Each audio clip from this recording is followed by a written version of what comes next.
It's Wednesday, the 27th of July. Welcome to TDA, the day after, your favourite news platform and the home of popular culture, as defined by the culture. We, of course, hosted by the best people. Let's introduce ourselves. 6 foot plus of pure temptation. Don't mess up my intro. My bad, boss. You know what it is, Big Marsh on the east side of the bridge. It is your favourite shade queen, never racist. The voice of reason, the oracle, Big Man Use. Emman, pro-black activist, TDA producer, news analyst, melanin jam pack. I love it. I see you were today. You didn't want Yusuf coffee in between. Your pauses My bad. long. My bad. How's everyone doing though? Yeah, cool, man. Yeah. Good. Cool. I'm alright. Yeah. Messed All up. right, so everyone's doing well. My sleeping pattern's messed up, man. Why is it messed up? I don't know. The last 2 nights, I just keep falling asleep so early and waking up at 4 a.m. It's because you're going. Okay, so you're going to bed too early. Yeah, because I think I can only sleep for like 4 or 5 hour shifts anyway. Really? Yeah. Like, I can't, yeah, it's hard to sleep longer than that. Oh wow. I definitely couldn't sleep for like 8 hours in a row. Really? No. I can. No. Yes, same. Yeah, I can't Sleep do for it. England. Really? Yeah. No, Y'all need to relax. I'll definitely wake up. You guys need to relax. You need to. Is it because you're thinking like, what makes you wake up? Why would you wake up? It might be a thinking thing, actually. You know, maybe Yeah. you're thinking I've got stuff to do, or Yeah. oh no. And plus, I think as a child, I always woke up early, innit? Was it So okay? even if I kind of slept late, I kind of just Yeah, got up. yeah. Some people like that who the only time they can sleep late is if they're ill. No, I don't know. That's the only time that the body can allow them to sleep long. Okay. So see their body is kind of Yeah, down. yeah, shut down. I just can't Not me sleep though. through. And before this, I used to have the worst sleeping pattern. So I'll just sleep like early hours of the morning because I know I can run on 4 or 5 hours and I know that's how long I'm going to sleep anyway. So Okay. you get me? So I'll just sleep early hours of the morning.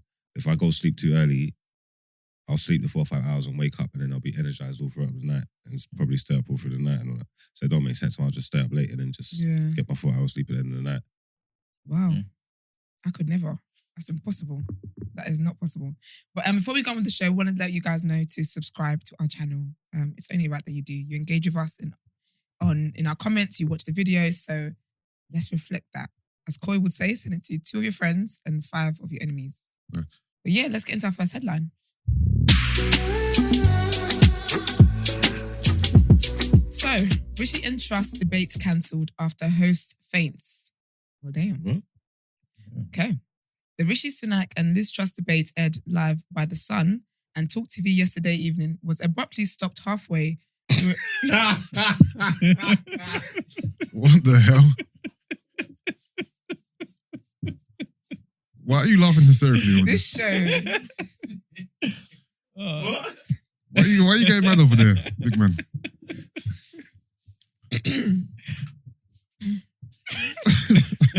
I don't have the words. All right. Because me and my friend are so dumb. This has come full circle because my brethren was reading this story or saying something about this yesterday on the phone to me, saying Yeah. something about Kate McCann kind of thing, or something happened to Kate McCann or something. Yeah. And then he's saying, who's Kate McCann? I'm saying, I don't know. He don't know either. And he's saying, it must be Madeline McCann's mum. You get me? So we was like, yeah, it must be. And obviously now, Yeah. we just read this story. Okay, that makes sense. I said Madeline McCann's Not mum. Madeline flipping McCann. Bloody hell. Nah, okay, we was wrong. I'm going to have to tell him afterwards. Yeah, you're this is why the news is good. I'm going to have to tell him. You know, that's not Maddie's mum, innit? Do you know what? This is why TDA exists. To let you know. Give you proper information. I'm so sorry. All right, let's go through that again. The Rishi Sunak and Liz Truss debate, aired live by The Sun and Talk TV yesterday evening, was abruptly stopped halfway after a loud crash was heard. It emerged that the presenter journalist Kate McCann had fainted. Talk TV said McCann was fine, but the channel had been given medical advice not to continue. They then apologized to the listeners and viewers. The leadership candidates tweeted that they were relieved to hear McCann was fine and indicated they would be happy to stage a rematch.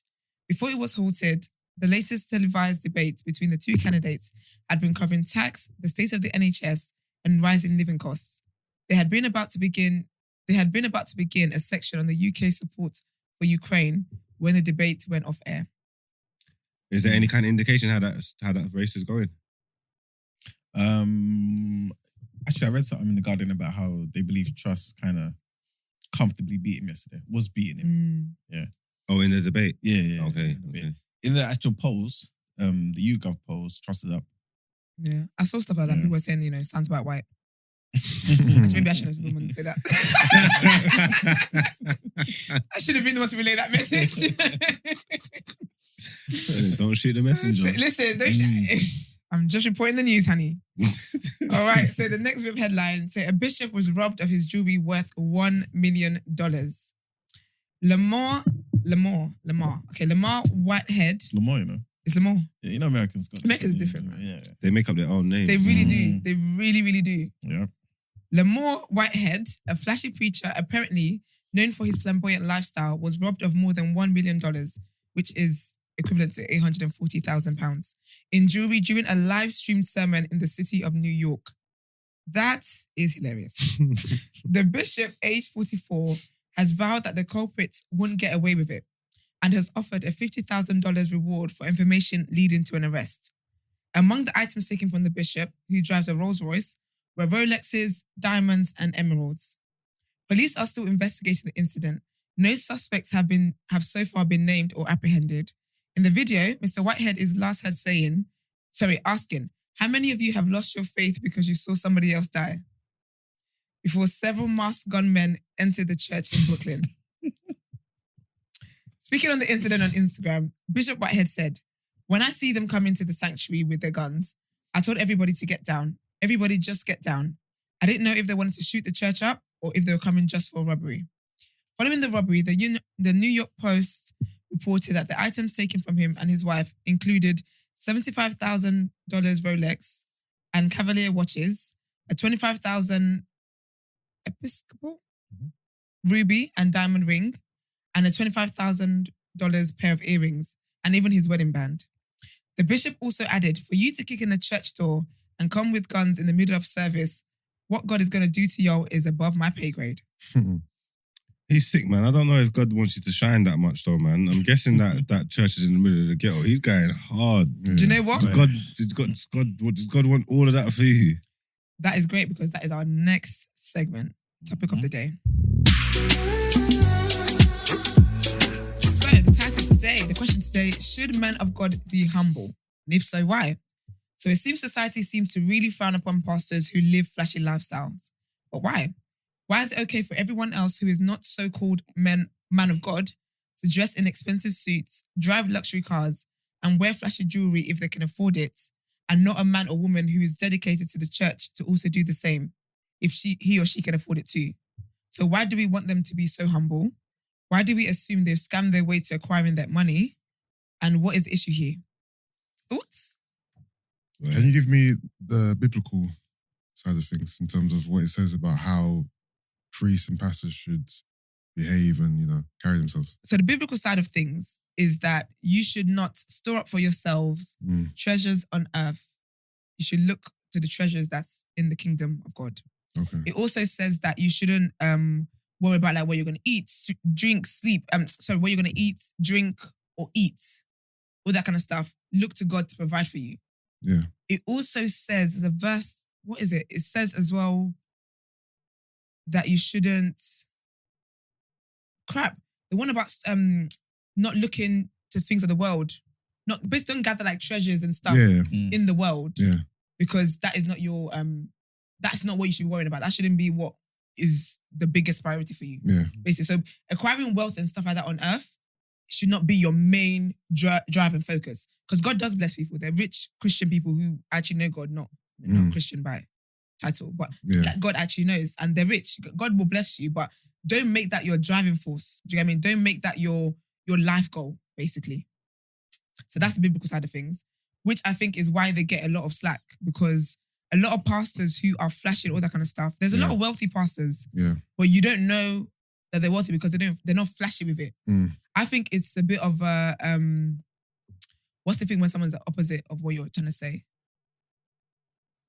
Contradiction? Yeah, that's it. It's a bit of a contradiction for you to be preaching humility, Yeah. how God wants you to humble, Yeah. how you should look to God to for all your provisions, how your main focus on earth, because essentially with Christians, like our main focus on earth is like to live a life that honors God. Yeah. So I think it's a contradiction preaching all those things, yet you're someone who is chasing wealth and trying to be like everyone else who doesn't know God and you're trying to be Bill Gates. It's a bit of a contradiction in the word of God. So if you're preaching the word of God, essentially, ideally, you should be living according to the word of God. So you can't be telling people, you can't be preaching to your congregation to be humble and to accept their circumstances, whatever, because there's going to be people who can't afford these things in your congregation. Yeah. But then while you're saying that, they're walking home after church and you're on board your private jet. Yeah. And I think the reason why they get a lot of hate as well is because actually a lot of them, the reason why they're able to build this wealth is off robbing people. It's off the tithes that people give, the offerings, all that kind of stuff. It's you using the money that's meant to build the house, the church, and actually meant to help people in the church. Really and truly, like back in the day when like Jesus' time, the early disciples, early apostles, even after Jesus left, amongst them, there was no one that had a need because they would all come together and give whatever they could so that, okay, if no one's if one person can't eat, then that means we're all not eating. Or if we have food, that means we're all eating. It was that kind of relationship and that kind of community where like even when rich people became like kings or whatever, became Christians, they would bring their wealth. They would donate their wealth to the church. So the church really, any money the church gathers should be for the church, and for the church is the people. The people are what make the church, not the building, right? Yeah. So it's, for me, I always find it weird when there's pastors who are in a church having like fancy cars and fancy suits and their children go to the best private schools and they have all these best lives, and there's people that are coming to the church who are walking home. There's people in your church who are homeless, who don't even know what they're gonna have for lunch tonight. But yet, like a lot of pastors will be like the fake pastors, of course, will be telling them, yes, you don't have much, but how will you have more if you're not giving God the little you have? Yeah, that's do you get me? You're making people donate the last money that they could have for lunch. Oh, they don't even put the money back into the church. Some And of them, they like, don't. the building's not even nice. And that, like. And do you get me? And that's what the problem is. So it's not so like you can be like one of my favorite pastors, John MacArthur. He's a rich man, but a lot of the money that he uses and stuff is to help other people, which is really what it should be. But you can't be. This is why I really don't like that SPAC Nation, man, because you can't be out here being flamboyant, all these things, and there's actually people in your church who can't afford these things. And then what do you do to help them? The Lord will provide. Okay, let me ask you this. Yeah. Okay, do you think it could be a personality thing? John MacArthur's white, yeah? Yeah. Look at rappers, for example. Yeah. Eminem's not flashy. No. Yeah. But just as rich as the richest rapper. Yeah. But obviously, a black rapper is flashy. Mm. Could it be that with the church? It could. I do think it's a fashion. I think if you're really actually, if you're wealthy, people don't really have to know you're wealthy. But I think for me, I don't like flashy behavior because, especially when you're in that position, because it just comes across as if you're rubbing in people's faces. But is that person's fault or the people who are seeing it? I think it's a person's fault because you know what it is God has called you to. Yeah. So I think if you rise up to, because being a pastor, is different to being a Christian. Being a Christian already, there's a way you should live is difficult. The walk is difficult in itself. Mm-hmm. But to be a pastor, you're essentially like God's rep on earth. The responsibilities you have as a pastor is different to what I have as an attendee. So I think that if God calls you to this ministry and you say, I'm going to take up this ministry, I think it's a thing of like, it's poor taste. You can be rich and whatever, but a lot of them you'll find that they don't use that wealth to help. All you do is basically, they're basically their prayer point. They're basically saying to the congregation, what you want is to be like me one day. So get to giving offerings, get to praying. One day, you might just be able to afford a Rolls Royce like me. So would you be okay with it if the pastor has the same amount of money and everything, but just didn't wear flashy jewelry, expensive suits, and the expensive cars he has or whatever? Yeah. You just don't see it. No, I can see it, but what do you use your wealth to help people? Yeah, let's just say because for me, it's wild that I can't be rich. Yeah, you guys know my homeless project. I feel like what's the guys from Councilman Tate from Power? Whenever I talk about the homeless project, the Queen's Child Project. The Queen's Child Project. But like for me, like I can't be rich. For example, obviously, we're all going to be rich in this room. Amen. But I can't imagine, for example, like I have something and I know for a fact that you need something and I'm in a position to help you and I don't. Do you get me? So as a pastor, like you're rich and wealthy and whatever. There's nothing wrong with being wealthy. It's the pride and the arrogance that comes with that is literally it's the complete opposite of what the word of God is meant to be. Yeah, it's the way they're moving, isn't it? It's the way they're moving. You see them churches, yeah? Churches, they're like charities and stuff as well. They're supposed to be self-sufficient then the preachers are not supposed to work. So the churches are supposed to provide for them while they're doing the Lord's work or whatever. So if you've got a successful church, I mean, no one can't begrudge you of having a successful church. You know what I'm trying to say? Like, if it's going to be making a lot of money and then cool, you got a successful church. Because like a lot of pastors are well off, got good money. But it's like you're saying, it's the way it displays itself. Because when you are being flashy and doing funny things, it just seems a bit weird. Like, you get what I'm trying to say? Like, and it does. Like, it's a bad taste. It's like it is a bad taste. Like there's sins that they tell you that you should, like glutton and these things. Like, it's like they just it's when weird. You move, it just seems weird weird. because I don't think pastors are shouldn't be chasing the tangible spoils of the world. But then again, they're only humans. So if they like nice things and that, it's like I like nice suits. I like things I can afford it. Why not? Yeah, but if you like, I ain't done nothing wrong. Exactly. Yeah, but there has to be some type of balance in terms of what you attain and how you display it. Like, I don't mind if pastors send their kids to private schools or Look, I see houses people or have give nice back cars, but if you're outwardly projecting this and kind of stunting on your congregation with your flashy watch, your jewelry, I've seen pastors do that's that, in bad taste. Do it like I've seen pastors do it and make it look cool. Like that Ruach church was quite big, and it's like what's it called, like Mike Todd. His stupid, very foolish antics to the side and his dramatic behavior that he does. But he's someone who he dresses nice. Like he's into trainers. Like he always has nice, fresh trainers and all that kind of stuff. But I never got my issues with him are different. But I never got like the impression that he was stunting on people. Do you get me? It's just like the man takes care of himself and he looks good. And I don't think there's anything wrong with that. I don't think that because you're a pastor or because you're a Christian or anything like that, you have to be poor. But at the same time, you need to understand that just because you're a Christian doesn't mean life is going to be a walk in the park for you. And that doesn't mean you're going to be rich. What's it called? Like, for example, is it Adeboye? I think it is. Pastor Redeemed. He owns like private schools. Yeah. He has set up schools that even members of his congregation can't even afford to go to. I think it's Winners. Yeah, it's Winners. Yeah. Like, he's got, like, how are you a pastor with so much vast wealth and within your church, there's people whose children can't afford like normal public school, like school fees, but you set up a school not because you want the people in your church to be educated, but you set up like a school where it's like the elites of Nigeria go to, as in like the governor's kids and stuff. Do you get me? Like stuff like that is. But is it wrong for him? Is it wrong for him to have that business model? You where can have he can set up as a school only for that type of demographic. Is that wrong? I think. Do you know what? Yeah, I would say it's wrong because again, it's about balance. So you can.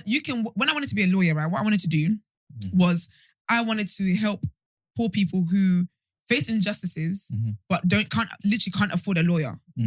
But that didn't mean my entire practice was going to be all for people can't afford it because I have to run this. Exactly. So obviously I was going to have like rich clients as well, and that's how you balance it. But when your books is just the rich, there's no balance. Because what it is, if he was someone who I believe your heart was in the right place in terms of, I want to share my wealth or whatever. Yes, you will have people who can afford the school fees coming to the school, but you also have like hella scholarships to accommodate the people who can't. I don't know. I get what you're saying, yeah. I agree with what you're saying, but I feel like sometimes we're a bit harsh though. Because I feel like, say all of us here now, we become millionaires now, we're doing our thing. And everyone sees us on the gram, enjoying life, going to certain award ceremonies and whatnot. Yeah. But they don't know that every Friday, for example, you're going to charity, spending your entire day there. Yeah. Helping, doing stuff, right? Because you don't put it on the gram, because to you, it's a personal thing, right? Yeah. And people come around criticizing you. I kind of see it in a similar way, where we don't necessarily know about the amount of money that leaves that church to go and help the poor. Yeah. We don't know about the amount of money that supports our single parent families. And, you know what I mean? There's a lot of things that churches don't broadcast. I get that. And sorry, they're doing a bad job then. Yeah. If all we're seeing is you being flashy, wearing designer clothes and jewelry, and we're not seeing the actual work you're doing, then that's their problem. But then you need to show us the good you're doing, and stop showing us your drip. Or, do you know what? But you know how Show us human beings both. are. Show us how flashy you are with the Rolls Royce, but show us you driving the Rolls Royce to an orphanage. But then what would that look like? To give them all We're these starting things. on people who ain't got parents. Not necessarily. That's what it look like. They're kids, they can't drive anyway, so fine. But, like, show us both. Like, you can't just show us this and then tell me. Because one of the things I find annoying is when people, like, you show people this, and then you say, well, you don't know what I do in secret, though. No. Make noise. And most time, about they what you do in secret, like ain't you doing do nothing this. secret anyway. That's just lip service. And No, but we that's the don't truth. know, but we That's the truth, right? No, we don't know. In her example, when Yeah. people give that up, but you don't know what I'm doing. You ain't doing nothing. You Shut ain't up. doing nothing. Because People love to pretend in no one front. can prove what you're not, You ain't what doing you are nothing. or not doing behind closed doors. Because when you think about it as well, yeah, as a Christian, essentially as a Christian as well, you're meant to influence other people to be good people around you. Yeah. When if they become Christians, that's a bonus. But if they don't, they should be able to say, do you know what? Yeah, I never used to do this, but I was seeing Esther do this, and it inspired me to do this as well. Yeah. So as a pastor, say you've got a flashy lifestyle and whatever, or you're giving in charity. I'll be honest with you, charity is not something that, yes, the Bible does say, don't let your left hand know what your right hand is doing.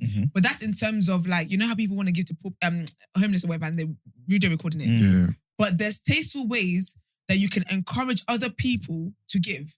So you can't be giving in secret.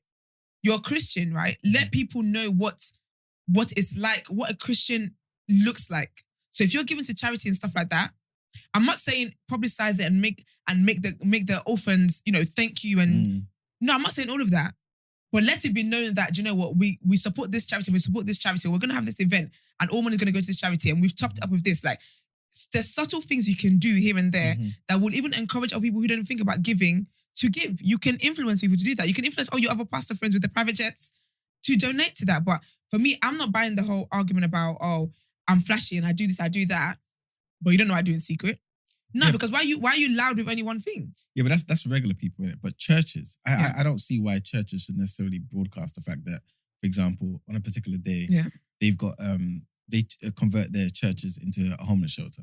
Why should they broadcast that they feed I don't know, 10,000 people a year? You should, because do you know what it is? Because do you know what it is as well sometimes about charity? It's good that you're giving, but the more people involved means the more is given out. So as a church, yes, the person's a millionaire or whatever, blah, blah, they're giving money, cool. But you can find ways to get people involved. So a church, using the example of a church, okay, do you know what? We've paid for the meals that the homeless people are going to eat. We've paid for all the drinks, everything, but encouraged people to come and just to keep these people company. Being homeless is way more than not having a home. It's way more than being hungry or being thirsty or whatever. It's even people looking at them as human beings. So you can broadcast the fact that, okay, we're holding this day for homeless people, blah, blah, blah. Come and have a conversation with them. Stuff like, do you know what I mean? I'm saying that there's tasteful ways to, do you know what? Churches hire me, actually, because I'm coming up with ideas. You're right, because there's tasteful ways to broadcast the charity that you're doing without it being a thing of you're arrogant and you're above people. Yeah, like promoting what you're doing, that's going to encourage participation. That might encourage people to volunteer, to get involved. It might even ignite an idea in your head that you need to start doing or making more charitable contributions as well. So the good you're doing, pull it out there. Yeah. Okay, but let me say this to you, because you lot obviously know this much more than I do, yeah? But surely flashy stuff gets more likes and views on the gram than me putting up a post saying, look, come down to the church on the 25th of this particular month. But what are the flashy, what is the end goal of the flashy stuff? For you to know about the church. So it could be for me, for you to know I exist, know church exists, to then follow my posts and see other things. Yeah, but this is but Emman, this is about God. This is not about what you're wearing. So why would me seeing a pastor wearing drip make me want to go to church? For the same reason, hundreds of people went to SPAC. But you know, it's because they're young and impressionable. But they still wanted to go to church because they thought, you know what? But that's the wrong draw. If you're being pulled into church because of drip, that's the wrong church to go to, my friend. I'm sorry. Is it? Yes. Isn't it? Okay? Isn't it better for you to be in the church because you want to go to church because the pastor has drip on? No, because what are you aspiring to then? No, but it's not because he has drip on necessarily. It's because there's something there that you relate to, that you like. Can I that's say better than the life you're living? Can I say that there's so many people that in the church, they might as well not be. Yeah, of course, we know that. No, so just being a body in a church building serves no purpose, especially if you're going to be using if you're going to be using like drip and things that is contrary to the word of God to draw people in, and then you're going to trap them. They're not going to stay. So you can use a nice Rolls Royce to bring people in, but if that's your marketing strategy, cool. Mm-hmm. But when you start preaching the word of God, people came in for the roles. They're not here to hear about them being a sinner or how they can be. That can't be your market strategy. And also that is not, because it's not a good, because look at SPAC. Mm-hmm. That is, God is not there. God is not present there. I think that's a proper extreme, right? But I'll give you an example, yeah. There's a guy in America, called Brother Ben X, yeah? Part of the Nation of Islam, right? This guy's young. I knew you had something to do pro-black. He's young, very knowledgeable, always talking about the nation, Farrakhan, self, doing for self, us buying land, farms, everything, self-reliance, right? But he's got a nice car. He's got, I don't know, a little bit of jewelry here and there. People that's young like him will look and think, you know what, I don't need to be a rapper. I don't need to be certain type of professions in order to have this type of thing that I like, that I find appealing, right? And actually be something, right? Yeah. I can actually be a civilized, proper, hardworking individual who goes to church, goes to the mosque, certain things, right? And still have that personality about myself. I don't need to suppress certain things. Yeah. Like, why is it wrong? Yeah, but that's all about aesthetics though, and the optics. That isn't about your love or connection to God. That's just about how you want to appear to the world. The reason why I mention it is because a lot of people out there have certain impressions where it's like, I can't serve God, I can't be dedicated to God, at the same time be a flashy person. That's my personality. Why does my personality have to be completely stripped down and humble if I go to church? You don't have to be. I mean, every single person in the world should be humble anyway. As in, like, not like you should be less of yourself, but you shouldn't be walking around being proud and trying to shit on people. Yeah, of like course not. There's that. Yeah. But I think that, again, God blesses people. There are, like, God can bless people. There are so many Christians with beautiful, like, homes and mansions and all that. There's nothing wrong with that. Okay. But I really believe that as a Christian, God blesses you so you can bless others. God bless you so you can share so you can share. Not saying that you share to the point where you're poor. Some people do that. Some people do that. And that's okay with them, where they don't want to live a flashy life. They're fine living like if I've got enough money to do this and this and that, they're fine with it.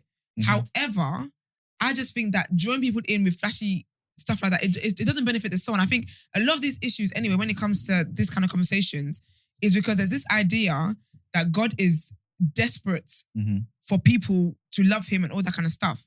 God isn't. Really and truly, we're the ones who should be desperate because we're the ones who need God. God don't need us. We need God.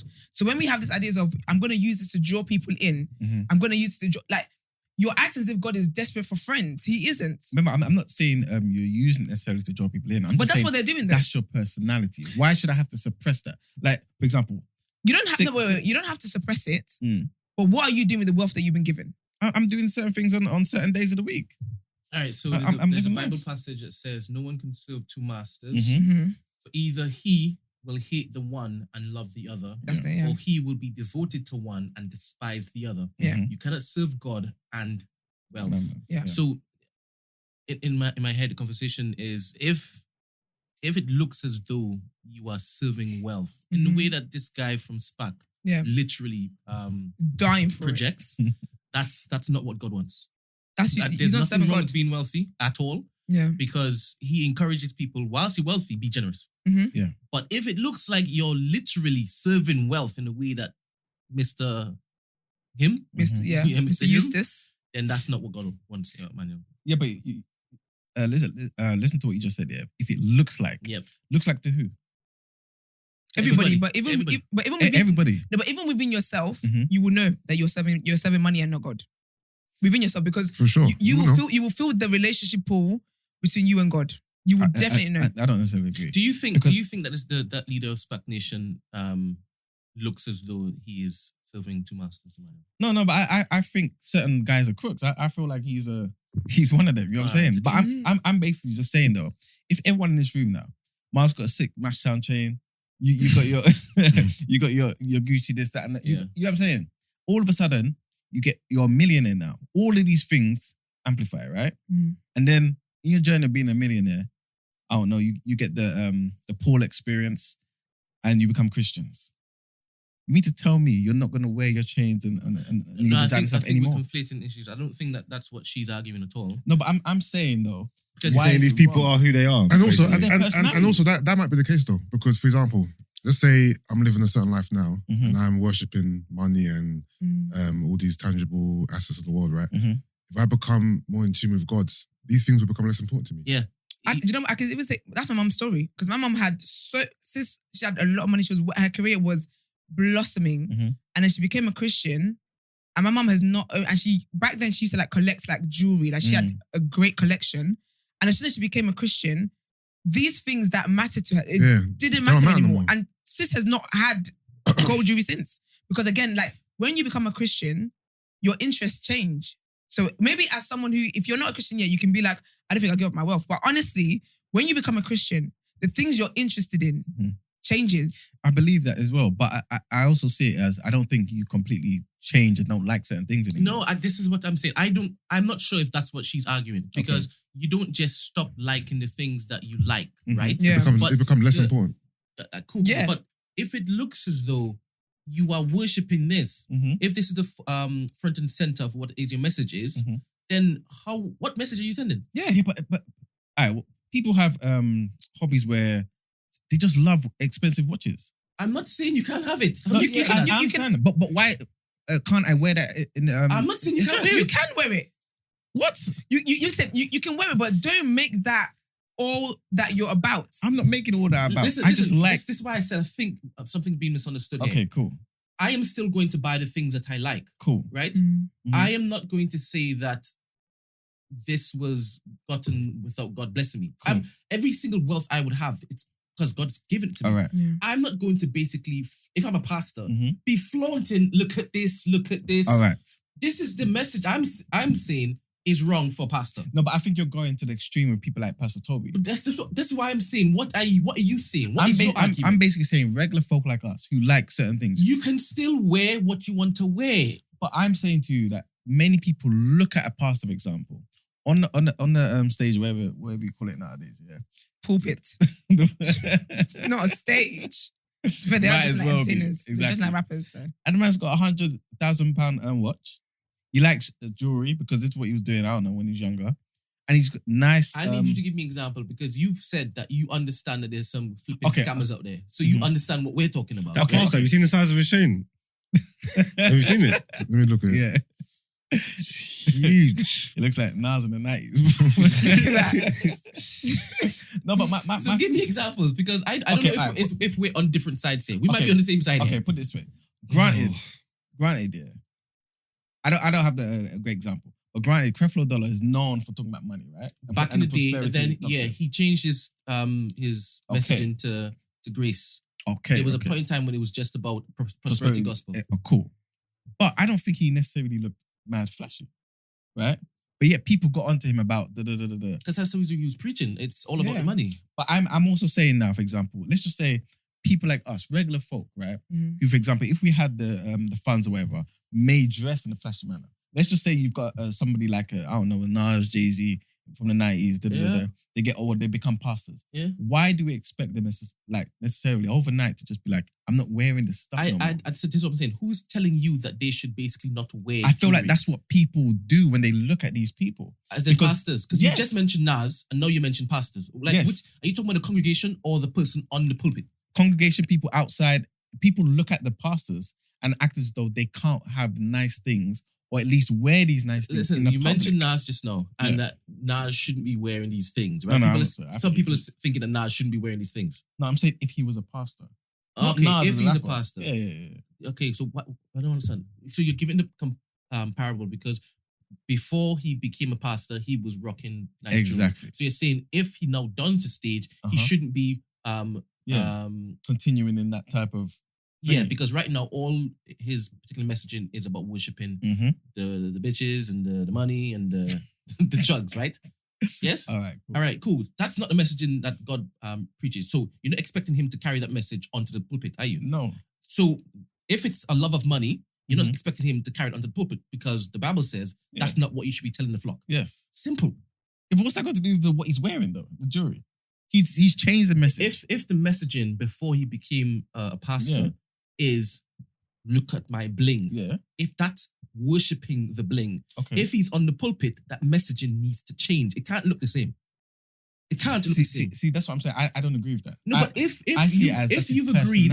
you've agreed that there is a worshipping of the bling before he became a pastor, and he's going on the stage and he's worshipping the bling on the stage, you are diverting the messaging from what God wants you to basically preach to people and what you want to preach to people. No, I don't see it that way. I just see it as... But I just read the Bible quote. It's whatever you think that you don't see it as with that way. I've just read it.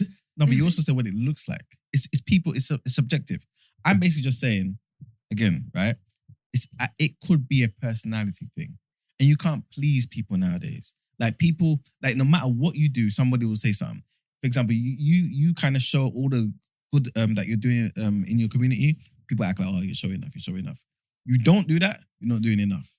Like you can't please people. So and I'm just saying, you said why Creflo Dollar wasn't wearing all these lavish stuff, right? Forget Creflo though, because I couldn't think of an example. How it was displayed was his private jet and his cars and his house, right? So it wasn't just what he was doing on the stage; it's what he was doing in real life, right? Yeah. And that's what people were focused on because it's not just you being on the pulpit; it's your life as a Christian is an entire pulpit, right? That's people look to you for example, right? Yeah. So this being about just the jewelry that Nas wears and doesn't wear isn't really the problem, right? It's what you're preaching, yes? Okay, yeah. So let's forget about talking about the jewelry that Nas wants to wear. If he's preaching, look at my bling, that's a problem, yes? Yeah, but he's not preaching that. I'm saying he's not preaching that. As a rapper, he might have. So if you're saying that he can still wear jewelry and he's not saying, look at my jewelry, then it's fine. That's agree. What I'm basically saying. I agree. Because he's not preaching that. Thank you. That's why I started with, if this is your messaging, and you go on the pulpit and you give that messaging, that's a problem. Yeah, of course it is. All right. Yeah. I've always said you can wear what you want to wear. That means nothing. Cool. But if your messaging is, you need this, you need to focus on this, that's the issue. And I hear what you guys are saying, but I don't think it's all about what you're saying and your messaging and what you're saying verbally. I reckon you can speak your attire and how you dress and how you know, that speaks volumes more sometimes than your words. If you walk on stage and you're wearing a Gucci suit, big chain, chops, watch, you don't have to say nothing. I know what you're about. I can see it. You don't have to tell me. I can see it from head to toe. So it's not about just what you're saying. It's about how you're carrying yourself, what you're wearing, what you're projecting. That's a good take also, you right? Think that's unfair? Only because for that, I would say there are pieces that cost. I'm guessing you know about Rolexes and whatnot and how much that can cost. That it looks humble, right? Only people who know would know that's an expensive watch, and that could be hidden under your sleeve. You wouldn't know that they're standing there with £1 million on their attire, but the flashy big chain and whatnot, the congregation are going to get distracted. They're going to be seeing those bright lights and they're going to be seeing it glinting. They're going to be distracted. And if it's distracting you from the word, that's an issue. And if the pastor knows that it's distracting them, he needs to take that focus away from him because he's not the flipping guy who's supposed to be they're focusing on and back to Christ. That's why I would take what you're saying. If it's distracting the congregation, 100%. All right. Emman is going to become a millionaire on us and become a pastor because you find hard for them. Yeah, probably the other way around. Become a pastor, then become a millionaire. People are doing it. Yeah, he's training serious still. The pastor? Yeah. He's a joker, man. But all right, let's get on to our next headline. So, an Egyptian TikToker has been held in Saudi Arabia. Goodness me. A popular Egyptian social media influencer has been arrested in Saudi Arabia accused of posting sexually suggestive content. Tala Safwan, who has 5 million followers on TikTok and some 800,000 on YouTube, had angered a lot of people online amid claims a recent video had lesbian undertones. Miss Safwan responded saying that had not been her intention. Safwan's videos tend to contain catchy, tabloid-like headlines as she discusses TV shows and issues sent in by her followers, mostly about relationships and embarrassing situations. She set up pranks and carries out challenges, just like many other successful content creators around the world. However, one of her recent videos has been controversial and drawn a very different reaction. In the clip, she's seen chatting to a female Saudi friend whom she invites over to her house.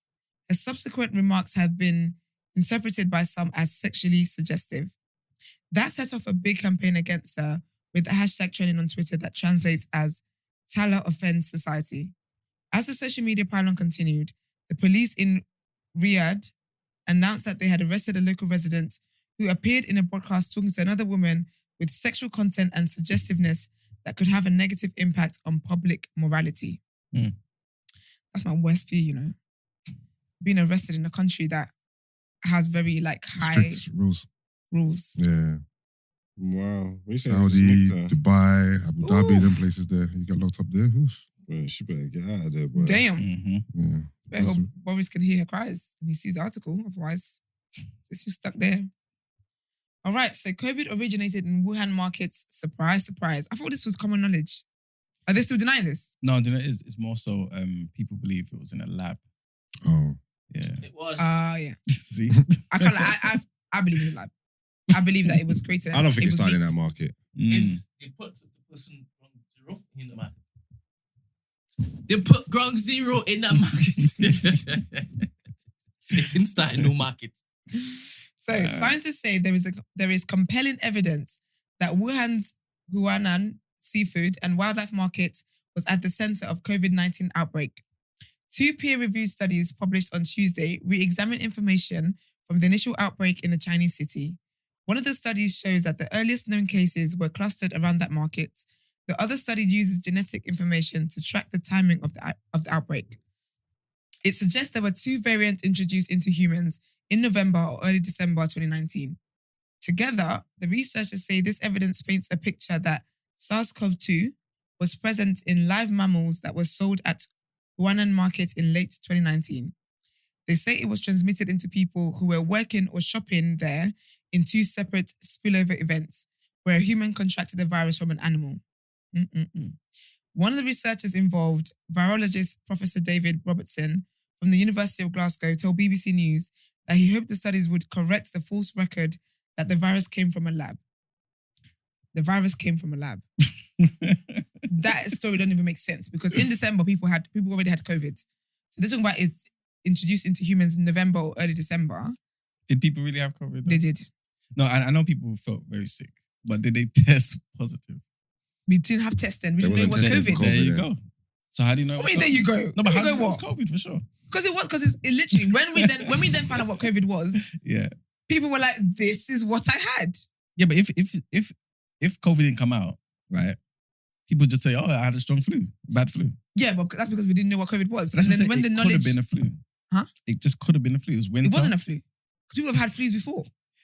Yeah, but people die from the flu, isn't it? People die from the flu. That's fair. But the COVID one was different because they knew it was more than a flu, and it wasn't. What's the other one? Which one? Oh, and you can. It's like I can't remember what it's called now. I can't remember what it's called, but there's another illness basically that's like I think it's like to do with like when you're cold or something and you feel really cold. Pneumonia, yeah. So they were like, it's giving pneumonia and flu, but it's not pneumonia or flu. And then obviously doctors didn't know what it was, and then they found out we knew about COVID.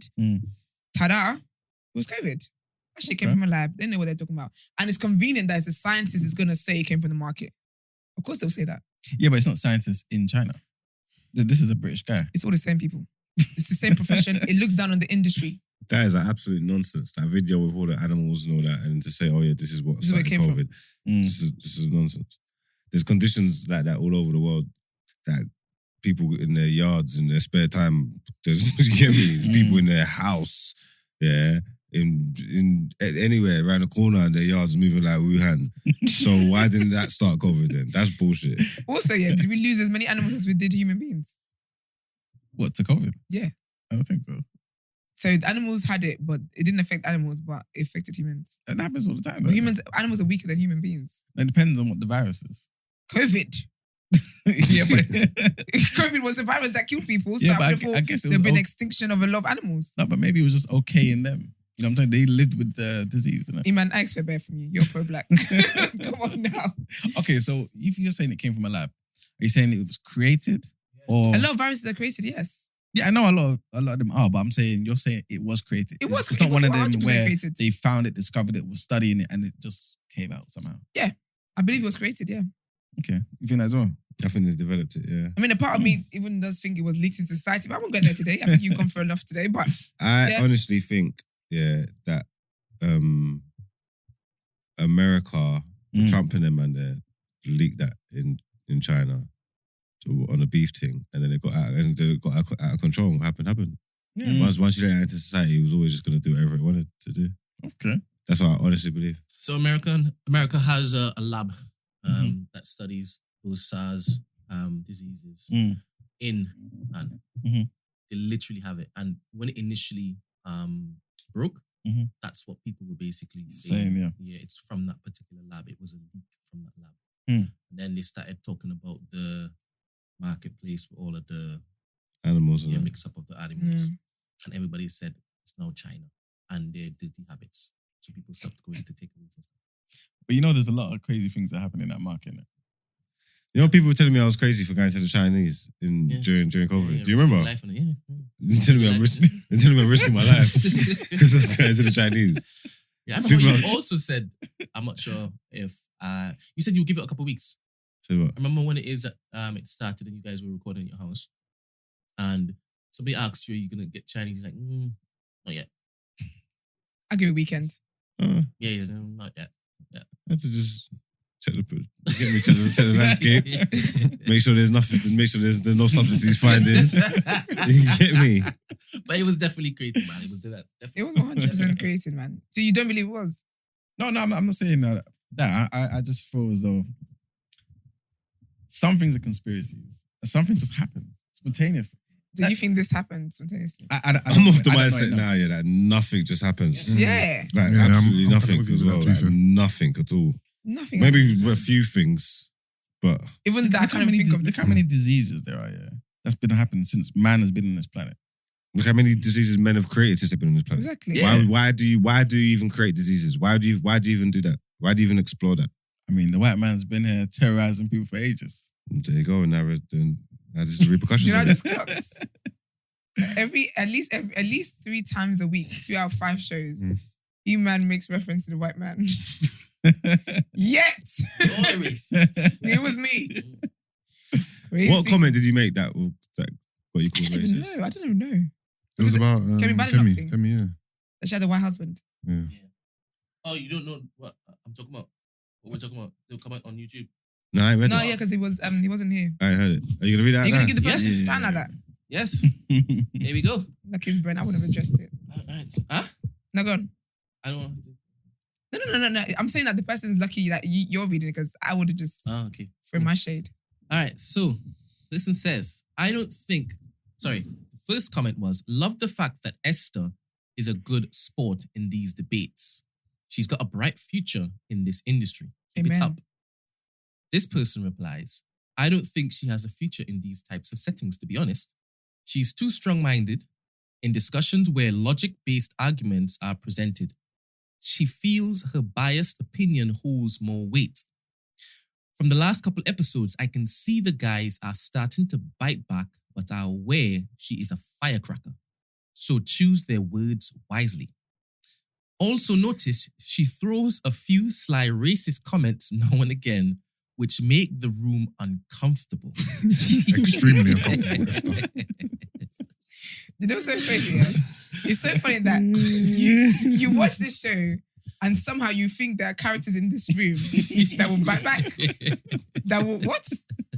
No. For example, criticizing Kemi Badenoch for being married to a white man. To be honest, not sure how long this show will last with the current setup. They said get rid of Esther and you're going to go far. Yeah, you know what it is? This show, is made by black people for black people, essentially. I don't know whether you got the blueprint or not, but this show's going to last as long as we fucking want it to. You get me? We ain't going nowhere. If this ain't your type of content, just don't watch it. You get me? This is unapologetic from our point of views, our standpoints. And that's just is what it is. And that's on Mary and her little lamb. Only one. That's so funny. They let me get away with calling him the beast for like 7 weeks straight.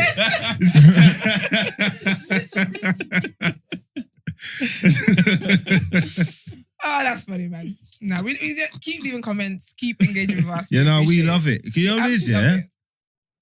There's a place for it at the end of the day. Our life is about balance. You know what I'm trying to say? Do you know how many people of colour watch Circular News and feel flipping and feel like that? Like, do you know what I'm trying to say? That, and you know, I'm big on equality. You know what I'm trying to say? So yeah, man, everybody can get it, man. Don't watch nothing. Honestly. But yeah, guys, and this is a good point to subscribe if you haven't yet. This is a great point to do that. But yeah, let's get into Word on Road. This is quite serious, but I just think... Sorry, the accident. Sorry? You're the DJ style. Use his face. You look so guilty. My bad. Oh dear. But basically, there's a woman in America, in Texas to be specific. She basically shut up the airport this week. So she basically opened fire in the Texas airport. She went to the toilet, which police are saying that she went in there to change or whatever, then came out and just opened fire. She's 37. But what is interesting to me about this story, first of all, this woman has gone away with crimes. She's gone away with arson. Like, she's gone away with arson, as in she burnt a building. She just stood back admiring her work.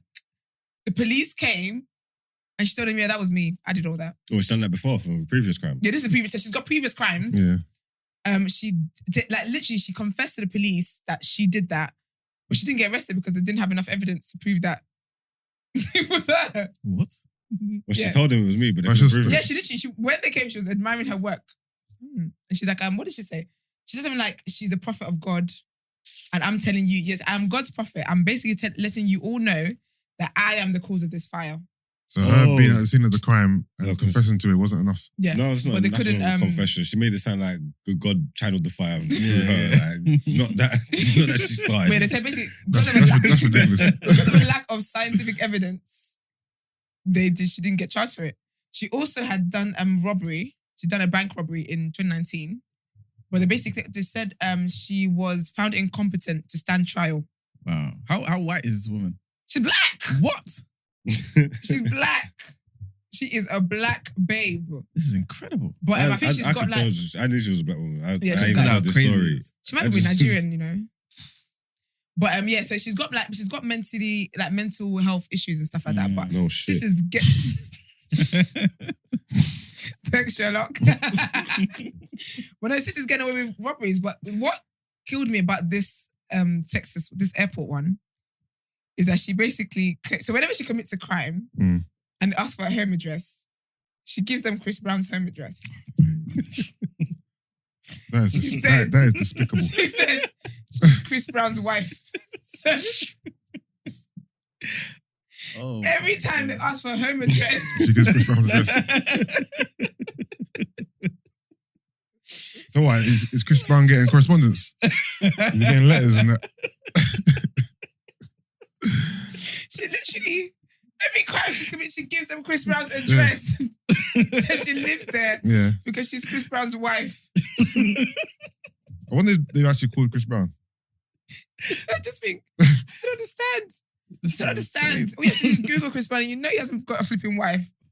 But yeah, so she does that every time. But that's what made the story so interesting. I just thought, people need to leave Chris Brown out of things anyway. He's always in stuff. Unprovoked, always in stuff. But anyways, on to other stuff. Beyoncé has been...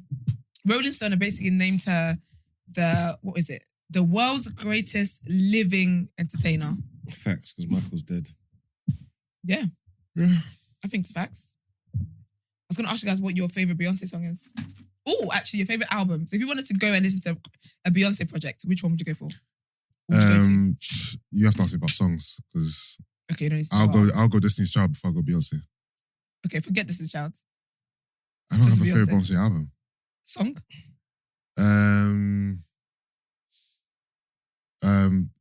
Hello. Really? One of them, yeah. That's so random. One of them. Really? You know who I am, bro? Mr. Rotations. I would have thought you have one with like a rapper on it or something. Yeah, okay, cool. Like, okay, if the rapper one, Upgrade You. Okay. I like Upgrade You. But Hello, have you heard Hello? Yeah, but do you know what's no, I'm thinking of Adele. I can't think. Oh, okay. You mean Halo? Or, no. Must mean Halo. Or, Rather Die Young. Beyoncé? Yeah. I don't think I've ever heard that one. Okay. Hello? Do you know what I'm talking about when I say Hello? No. Let me see what album it is. Oh, I know. No, not Halo. Hello. I don't know. As in, hi, hello. Yeah, but I don't know. I can only think of Adele. Like in my head, there's Oh, that's easy. My favorite Beyoncé album is Dangerously in Love. Okay. That's cold. My favorite Beyoncé song is probably 1+1. Oh, that's a tune. My favorite Beyoncé song is Best Thing I Never Had. It's a motivational song. Beyonce Hello is on, what album is this? It's on the I Am album. This album. Oh, the Sasha. Oh, yeah, okay. Oh, is this I Am Sasha Fierce? Yeah. Yeah, it's on that album. I think so. Yeah. See, I just keep thinking, I'm going to have to listen to that because I can't think of it. I don't know Of the song? Yeah. Oh. All I can think of is Adele. I didn't even know she had a song called Hello. That's what I thought. Hello. Yeah, because I was like, that's why I laughed. I was like, you be serious? Like, Yeah. wrong artist. Okay. Hello is, when you listen to it, you're going to be like, I probably heard it. It's a dope song. But I do want to go to a Beyonce. I need to go to a Beyonce show. Have you been to Asian Live, bro? No, I keep telling him I sell my ticket. I literally every time I sell my ticket the day before or the day of. It's the best Today, thing, man. Oh, sweet. It's the best thing, man. Yeah, I'm going to. I think the next one I'm going to. I just always think of like it's just I don't know. But the next one I'm definitely going to. Shit. Okay, cool. Yeah. So there's that bit of news, and then my last bit of news. Do you guys know Coi Leray? Yeah, that's Benzino's daughter, isn't it? Yeah, Benzino's daughter. Yeah. So basically, her fans are a bit worried about her. This shit, they're used to this. This is what they come here for. Hello. The little extras in between. Trust me. But yeah, so basically Coi Leray, she basically went out the other day and she got drunk. I think apparently it was like a star party. There was a lot of people there, Megan, whatever.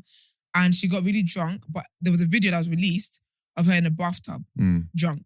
As in there was water in the bathtub. Yeah. So people were kind of worried because they were thinking, first of all, why is your friend, because obviously it would have been her friend that was around her, and then why would your friend post something like that up? Yeah. Also, people are like, did you guys get out of the bath? Because in the video, you can see them saying, so you can see the person saying, come on, Coi, like, come on. Yeah. But she's obviously drunk, like literally drunk, looking like she's sleeping. And people are like, they hope that obviously someone was watching her and they didn't leave her on her own because that's how people drown.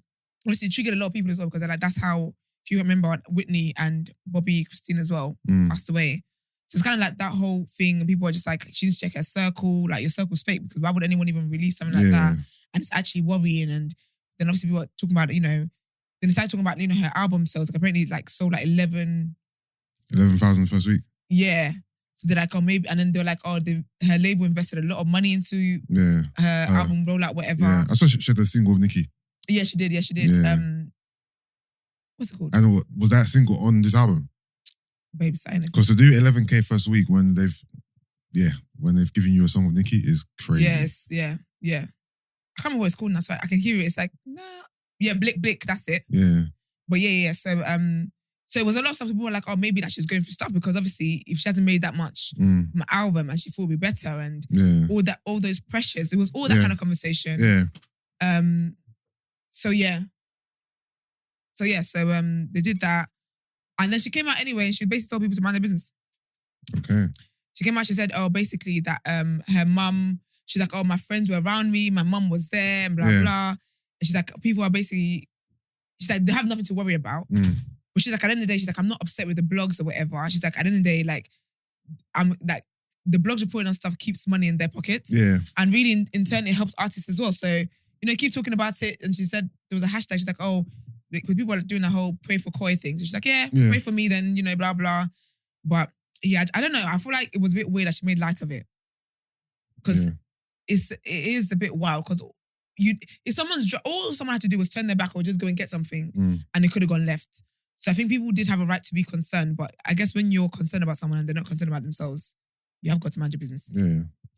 So, I don't know what happened. Coi Leray was drunk and was she was soaking in a bathtub. And she had all her clothes on. That's why we were worried. Because she had all her clothes on and she was in a bathtub and you're drunk. And who would record that anyway? Do you get me? Like, who would record that? So people just thought it was very weird. But she said they got nothing to worry about. Her mum was in there. So I guess she's making light of it. Yeah. So is that. Maybe just off her face, man. Yeah. But that is all from me on that one Word on Road. Let's get into Wellness Wednesdays. What kind of pen did you make? Brent's sick in his head. Nah, because he was too busy fighting for the pastor's rights. Yeah, it's true. Brent, that's your fault, actually. All right. Really sick of us. Cool. Oh, I can't listen to this. So, DJ, drop the beat. Have you got a beat for us? No. So, put the headphones on. Seth was just disappointed. All right, cool. First quote. The truth is, everything counts. Everything. Everything we do and everything we say. Everything helps or hurts. Everything adds to or takes away from someone else. Second quote. There is no secret to success except hard work and getting something indefinable. Third quote. For we must be one thing or the other, an asset or a liability. The sinew in your wing to help you soar, or the chain to bind you to earth. So all three quotes are from Countee Cullen. Countee Cullen was an American poet, novelist, children's writer, and playwright, particularly well known during the Harlem Renaissance. He thrived in that era, although by some was thought to not represent Black culture as much as he should. Or Negro culture, by the way. He seemed to take the approach and even urged other writers to not mention the harsh realities of Negro life in an attempt to bridge the gap and make his art more appealing and acceptable to whites. All in all, he was a brilliant writer that contributed heavily during the Harlem Renaissance and would be known as one of the more influential of the era.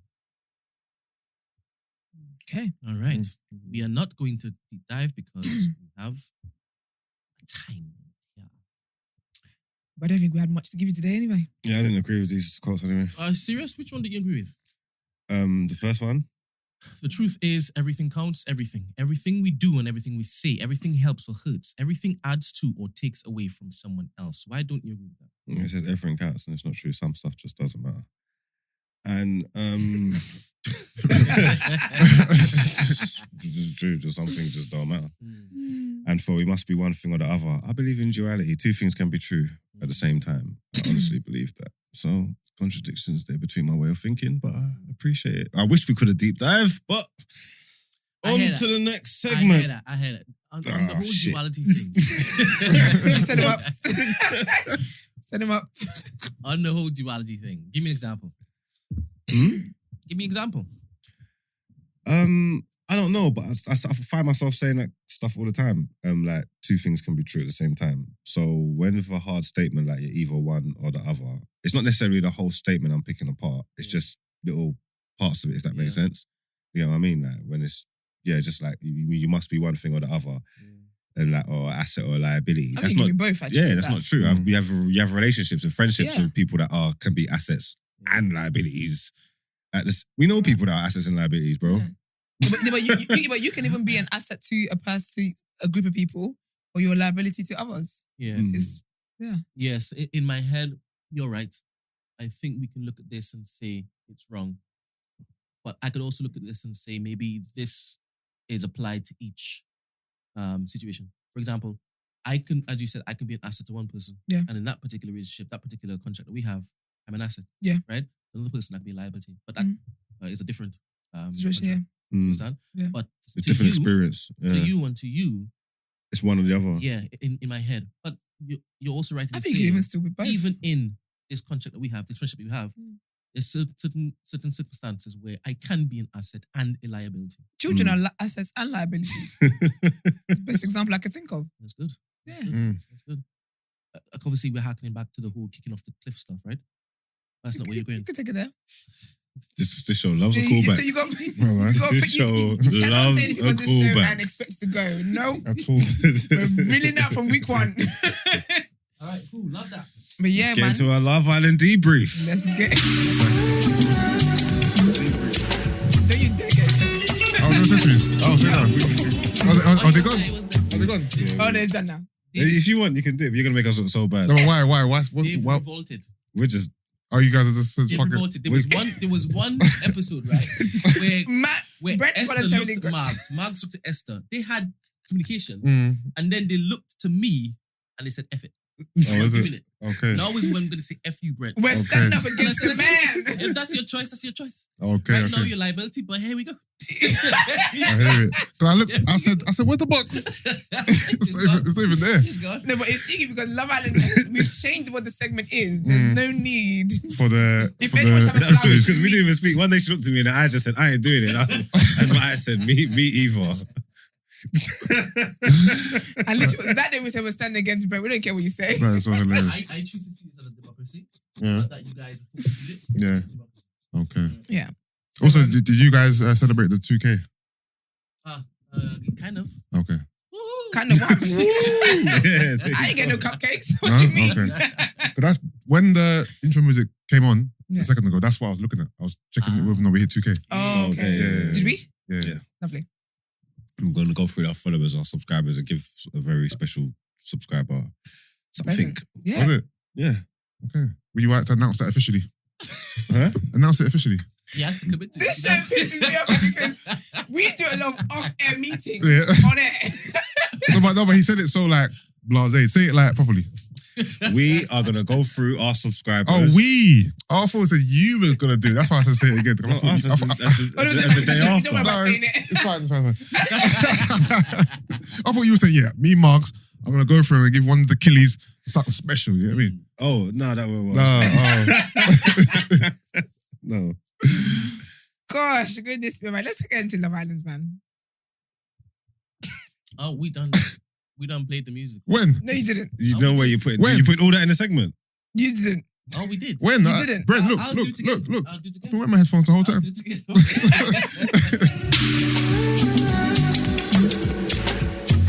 Can I just say that? Just because of how I am. Don't edit it because I'm going to go back and listen and see whether you did play it. I need closure on the matter. That's fine. Because I know you didn't. So Love Island.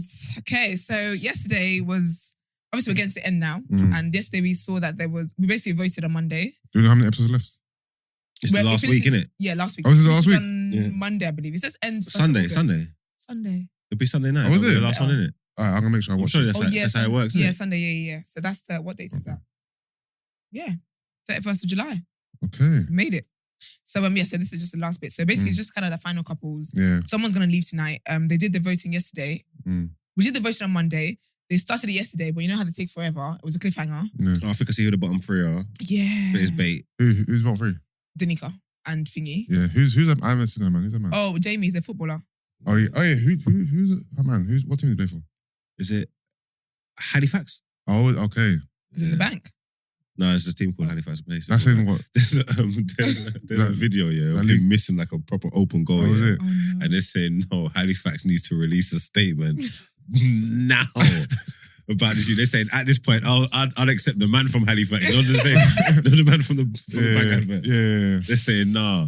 But didn't you see they released a statement when he went on the show? Yeah. And they're basically like, we didn't know he was going on. Yeah. There's currently team training going on. So when he Yeah. gets back, No, my friend said he's injured, What's the though. He wouldn't be words? playing anyway. oh, is it? Mm. So why did he do all of that then? I don't know. Just wanted to get Making a involved. scene, yeah. He Silly. said, I think he plays for Montserrat with him or something. He said he's injured at the minute, so he wouldn't have been playing anyway. So I don't know why they're doing that. But, who knows? Yeah, so she's in the bottom two. Yeah. Which we With expect. I think she's leaving. Damien India Damien and India. Tash and Andrew. No!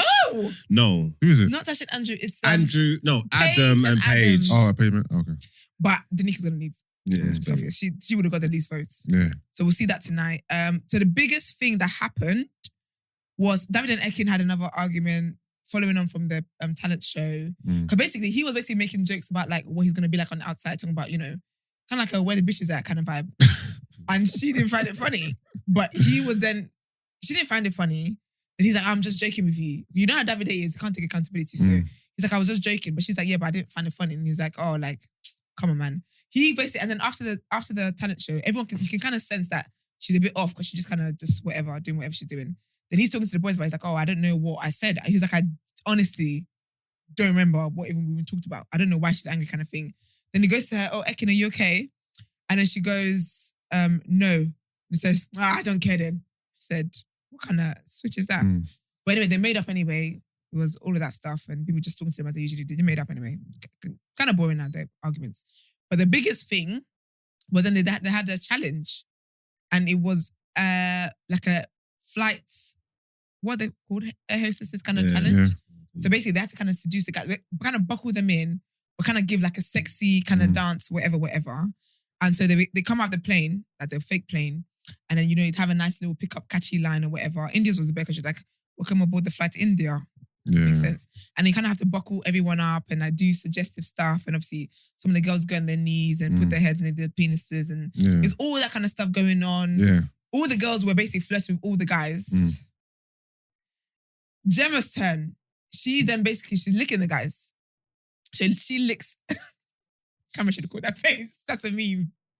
She basically licks Adam, right? And then when she's coming next to like, she's dancing, she's doing whatever she's doing with someone else next to her. Luca basically pushes her. He's like, oh no, don't come to me, kind of thing. Okay. It was like a joke here, but there was no need for it because it was a bit embarrassing. Yeah. Plus, she could have slipped and fall and fell. Do you get me? It was weird. It was weird what he did. There was no need for it, but he kind of like, you could see that he pushed. You couldn't blink quick enough to miss the push, basically. And then obviously, he buckled himself. He was like, oh, fine, I've done myself. And then he took it off anyway and then put it in his boxers. So she had to get it out. She's like, oh, you're such a prick. Da, da, da. It was all like fun and whatever. But you could see that when she was doing like, all up on other guys, he was looking how he always looks. Yeah. His insecurity was coming out again. But again, like Paige literally danced on him. It was fine. Like he didn't have an issue with that. So anyway, the challenge is done now. Can I just say as well, I really believe that Paige fancies Dami. Yeah, no, I've been saying this from time. And when they get the chance to do it, they're going to be together.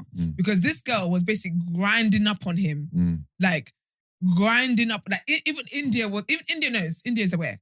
Because India was looking like, okay, girl, like... Yeah, relax. Relax kind of thing. So anyway, the challenge is done now. But Luca looks like he's annoyed and irritated and moody.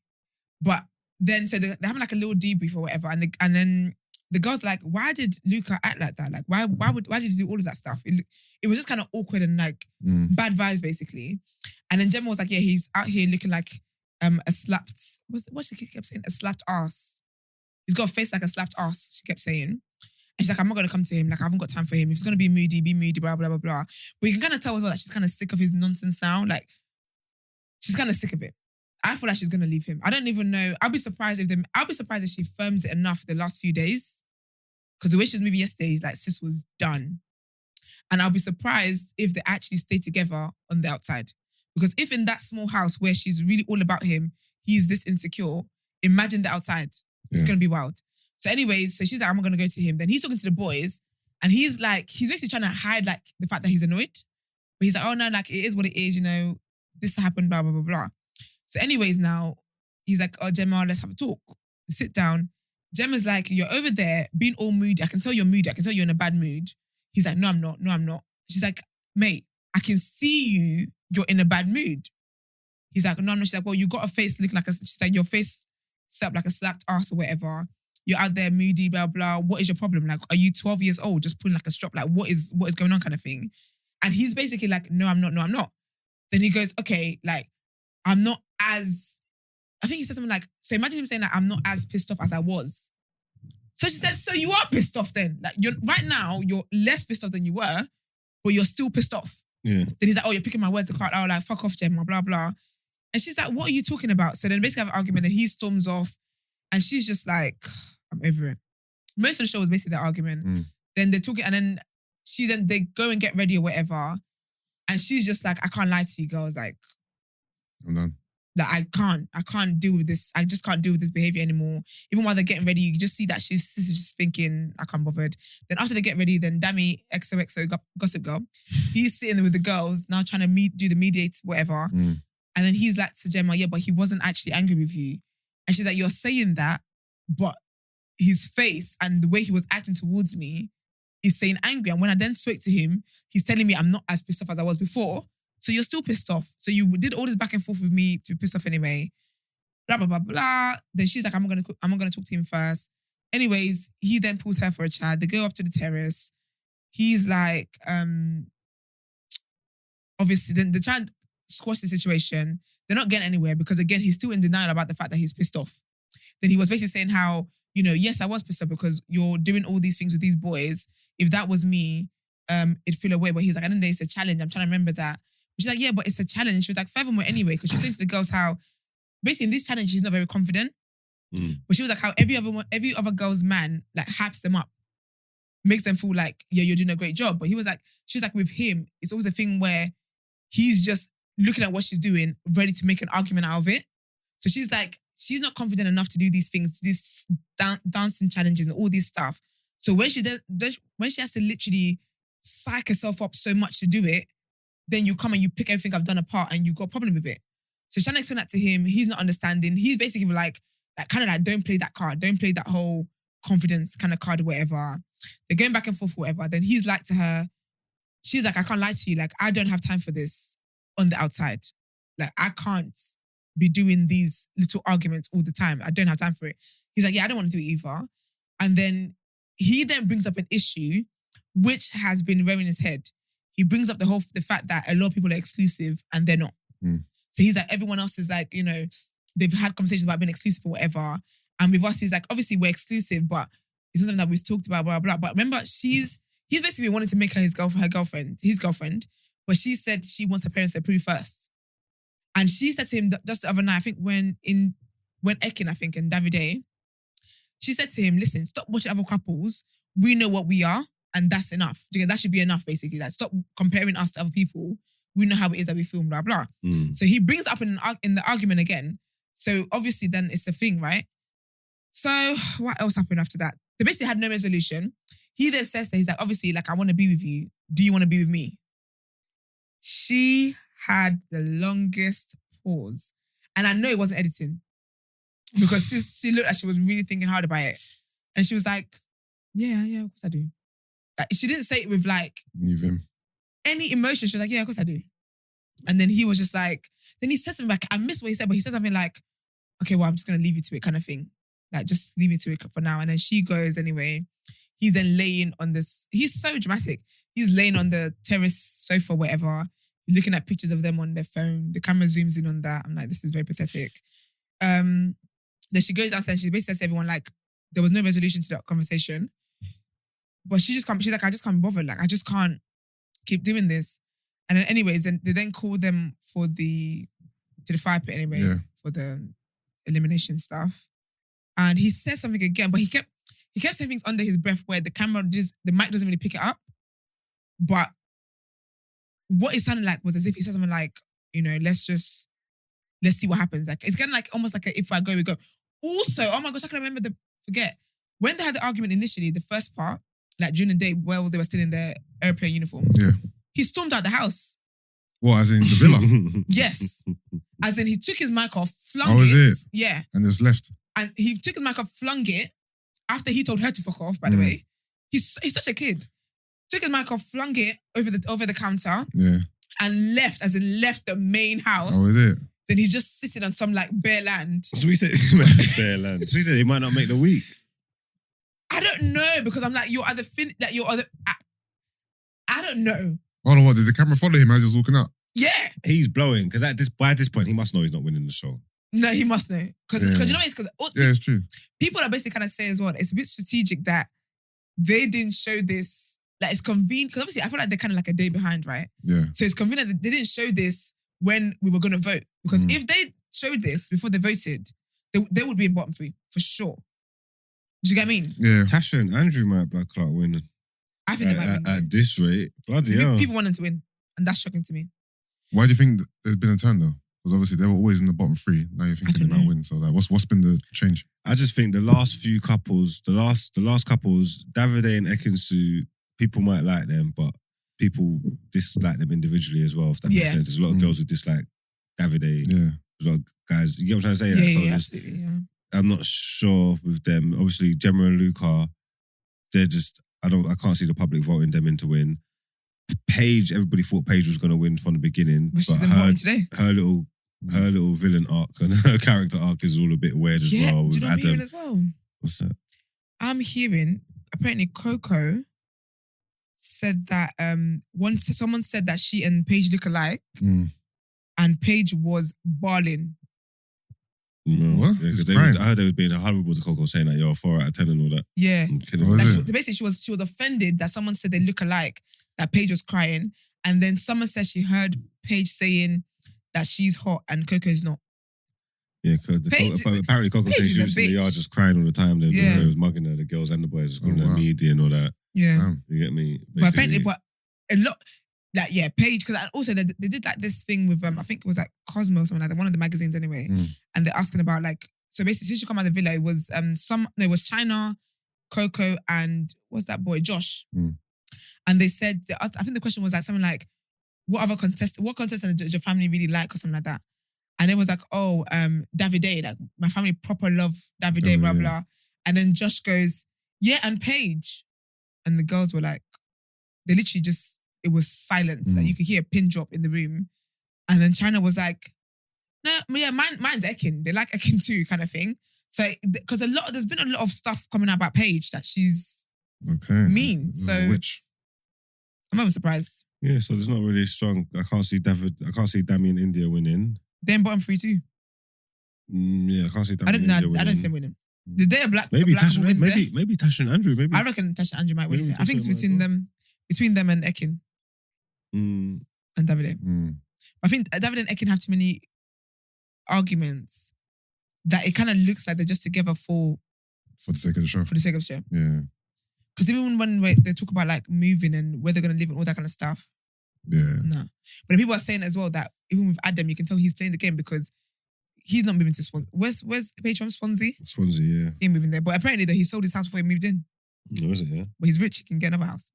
I think sure estate agents working overtime. But yeah, so it was very pathetic because he walked out of the villa, but it was like, you know, one of those ones where it's like you walk out and you think that your girl's gonna come after you. Yeah, well, she didn't come. Care. This one in the fridge was making herself a sandwich. She didn't care. So it was, he basically pulled a tantrum. He's just embarrassing at this point, honestly. And he's just doing the whole victim stuff. And then while everyone's getting ready, he's just in bed looking all sad and just pathetic. Gosh, stand up. Weak in the knees. Yeah, and then they did the what's it called? Votes thing. Yeah. And those are the bottom 3. Right. It was at home because the cliffhanger is basically who leaves. So I reckon it was Danica. Is it a couple or just one person? A couple, right? No, it's a couple. It'll be Danica and yeah. So I reckon with Danica and Jamie. All right, we'll see what happens then. Unless, because this is also India's first time in the bottom 3. She's never been in the bottom. Okay. But Dami is a regular there. Yeah, he is a regular. It'd be good if they surprised us and kicked one of them out. Instead of Danica? Paige or India. I wouldn't mind that. Just for the shock value. I think Paige and Adam should go. I'm ready for them to go. Yeah, that'd be good. Just for the shock value. Either one of them. Yeah. There's a lot of the OGs just still in there. Like, yeah, so it's all of them though. That's what I'm trying to say. The newest person is Danica. The dynamics is mad. The show's been the same people all the way through. All the way through. It's never like that. You need to switch it up. Like it always gets like mixed up a bit. Yeah. Because the cast more people want. It's just been this from. It's not even like.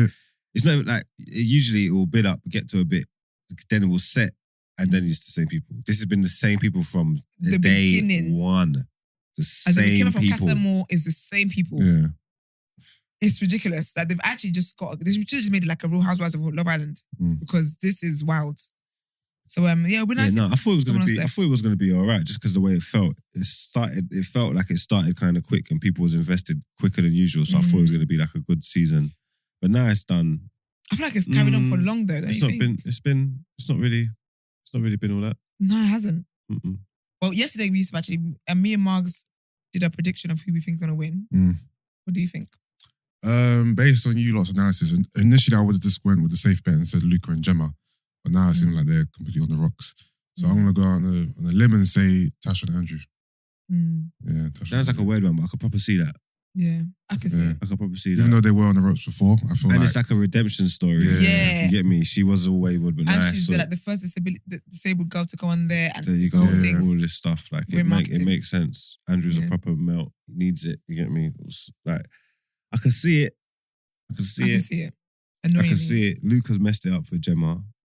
Yeah, but do you know what I want to see as well? I hope her mum goes in the house. Because it's very, like, his behaviour is so weird. Like, if you're acting like this in the house, he's going to die outside. Yeah, his family, and when the family come in, they must cook him, innit? They have to, man. They must, innit? There's no way they're going to be like, oh yeah, we really like it. They have to. Yeah. Because it's weird. Like, he's very, like, but like, how can we do a challenge where, literally everyone's girls did the exact same thing? And you know what as well? The guys are enabling him. The guys are not being honest with him. So they'll be like, oh, like, we see where you're coming from. But their girls did the exact same thing. Like, you're not upset about. Do you get what I mean? Like, just, so it's like his behavior, his possessiveness, his insecurity is very much enabled. Yeah. His random looking tattoos. It's annoying, man. Yeah, man. In the mud. It's a shame. But if they've... Actually, would there be another vote? Because there's 6 couples, 1 is leaving, 5. Could we usually end with 4? It's always a 4th, 3rd, 2nd, and 1st. If it's ending on Sunday... I think we'll be down to 4 people. Probably not, then. I said they always end with 4 people. I remember Kaz getting 4. They do they all 4 of them get the big date in it. Where they remember there's 1 episode or 2 episodes where it's just big dates, their last dates in it, where they go and do something. Yeah, so I'm saying that because I remember we've got 6 couples. Yeah, all 4 of them get them, and then it goes down to like there's a time when it's like the last 3 in the yard, isn't it? No, but I'm talking about because right now we've got 6 couples. So I'm saying someone's leaving tonight. Yeah, because we've got Danique and Jamie, Tasha Andrew, Ekin, Damien India, Adam and Paige, Jem and Luca. So someone's going to go tonight and then someone else is going to go probably tomorrow. Yeah. And then they make the last thing, just the 3 couple, or the 4 or the 3 or whatever, isn't it? So the 4 would then get the family visit, isn't it? Yeah. And then that's the and they make it to the final, basically. Yeah. As always, guys, we're back here tomorrow to do a debrief and a reaction. But yeah, let's get into our last bit of headlines for the day.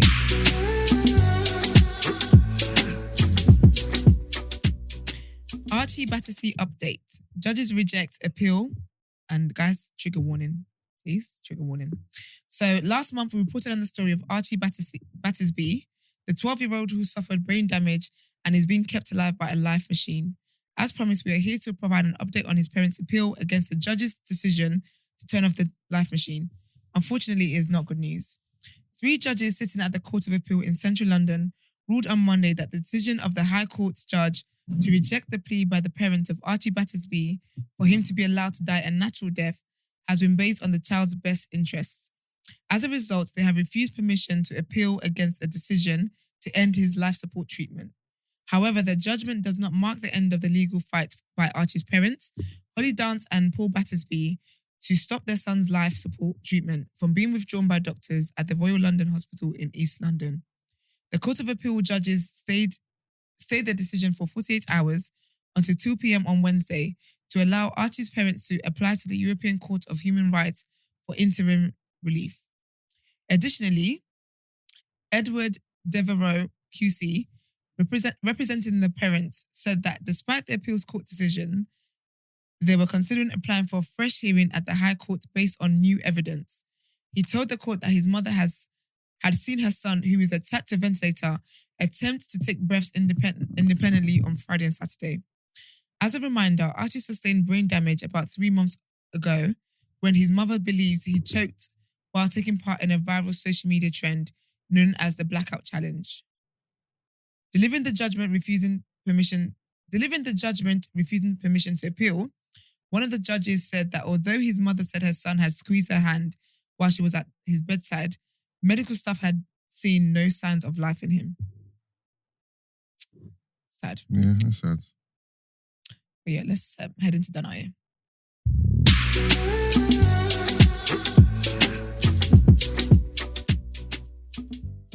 No, you just got to update my thought. There's not many people being idiots nowadays. I know. There is not. And yeah. Chris Brown's wife would have been a good candidate. Huh? Chris Brown's wife would have been. No, she's definitely number 1 candidate. She'd be a good one. She's funny. But you know what it is, yeah? The person that A$AP Rocky called on stage for throwing the phone, yeah, I don't know if they're that done at it, yeah. But you see the whole culture of throwing phones on the stages to celebrities, yeah. I think it's time to let it go now. Like, I'm just over it. Are you doing that? Are you throwing your phone on stage to a celebrity? Hell no. So I don't even understand what they're supposed to do. Remember, they've done it to Lil Uzi the other day. He dashed it. He dashed it. Lil Uzi is the baddest bee around. He dashed it back and man bust his head. So basically, they want them artists to film record, it. Yeah, but you know what it is? It's too stupid because how far are you throwing your phone from? Exactly. How are you going to get your back? Like, I know some of you ain't got phone insurance. Yeah, unless you're right there in front center, you can hand it to him. Right. What's the point? And that's what people are doing that, and that makes sense because already the cameras set everything. It's already pressing record. All they do is pick up and do that and then give it back to you. Yeah, the handling one. The handling one. But if you're Coi over there, then let it go. You can't have this privilege. You can't be throwing it. You can't be throwing it. Phone, you even forgot to take off your passcode. So they can't even unlock your phone. You see, there's the two things about the Lil Uzi ones that's funny, yeah. One, that he dashed it and it bust someone's head, yeah. It actually hit them and bust their head, yeah. The other part is, whose phone it was, yeah, they're filming it, isn't it? When my man lets it go, yeah, his face is like he's thinking, but he got his phone back. Yeah, you got it back. People are, your humors are good. They give him his phone back. Because someone's head. He had to kept it. That was Exhibit A. That was evidence. They dashed one at J. Cole. J. Cole? They've dashed one at J. Cole. J. Cole put the phone in his pocket and walked off. We still don't know whether the person's got their phone back to this day. Don't do that. We don't do that over at Dreamville. The heck? To this day, yeah, we don't know if the person's got their phone back. You get me? But I brought it all up to say this, yeah. This all come from A$AP Rocky. So basically, A$AP Rocky was performing, yeah, and they dashed it at A$AP Rocky and it nearly hit his face as well. You get me? Mad. But A$AP Rocky thought this is a teaching moment. You know what I'm trying to say? So he called Donny up on stage to reason with him. And this is why I think this is proper. Because I don't know how old this person was, but if this was your man, this had to give you the. You know what I'm trying to say? Absolutely. Because he's called him up, yeah. He's like, give him a hug on the stage and that. He's put his shoulder on him. He's speaking to him. He's saying, you almost hit me with that phone and caught my face. You gotta be careful, baby. You get me? You gotta be better. You gotta be better. I was like, I love you too. Now, you ready to go crazy? You get me? Look, that would definitely give me the ick. No more throwing phones. You know that? Let's mention a PSA for phone throwing. If your man goes crazy, you got to dump him. You can't talk him down on stage. Like, you get me? Man, let him know that I still care about you. I'm letting you know where you're going wrong, but I'm going to overlook it because we're still going to get lit. You get me? You ready to go mad? Make sure, no more throwing phones though. Nah, you can't. That's embarrassing. This kid sounds like was it a 7-year-old? Have you seen the video? He's a grown ass man. It's a big man. He's because you know what it is? Even if you're young and you're tall, yeah, you look grown. He's grown. He's too grown for this nonsense he did. That's embarrassing. And that's why, because I didn't care about it, yeah. But when I read it, yeah, the way that he spoke to him and addressed him on the stage, I said, nah, you know what? This has got to stop, man. These are crazy. That's embarrassing. And it's not even kids, it's big people doing this foolishness. Stop throwing the phones on celebrities, you get me? Because that was jokes. I think the real teaching moment was what Lil Uzi did. When he dashed it back. That's a teaching moment. You know when he threw it, there was other phones on stage, you know? He didn't skip a beat. Yeah, when he did Uzi threw it, there was other phones on the stage. But he didn't skip a beat. And why it was funny, yeah, because when he went, obviously everyone's throwing the phones, he's gone. So he selected the phone, innit? So whoever phone he's picked up is thinking, all right, I'm getting my video now. Yeah. He picked it up, looked at it, went, dashed it straight away. He got a Samsung and he threw it. That's crazy. It's not even an iPhone. That's crazy. Yeah, you can't be throwing Samsungs on the stage as well, man. Boy. That's wild. So yeah, all of you lot, yeah, all you concert and festival goers that want that live throw your phones on stage to the artists, these are all done out here, man. By association. Yeah, just by association, man. You gotta stop the foolishness, you get me? That is so funny. Just be better, man. Just keep your phones. And if you're gonna do it, make sure you got insurance as well, because I know some of you ain't got insurance, so you're doing that shit. That's you wilding. That's crazy. So, yeah, let's get into our outro.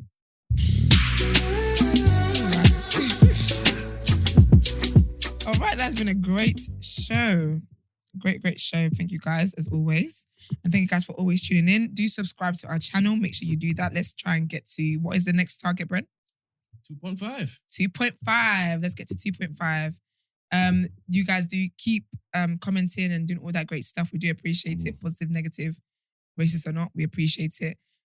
Follow us on our social media platforms, The Day After TNB. Our hashtag as well, actually, is The Day After TNB. And like, comment, share our videos, do all that great stuff. If you would like to send voice notes or text messages about any of the segments or just want us to know your thoughts, send it into 075 6484 1073. As you guys know, we've got plans on how we can be a closer community with you. Anymore. Don't. Yeah, because it's going on the nerves. Because we're going to be announcing it. Oh, exclusive. I didn't even know that. Okay, so but if you would like to inquire about the show or wish to feature on the show, email the team at thenewblack@thenewblack.com. Black is spelled with an X. Happy Wednesday. Peace.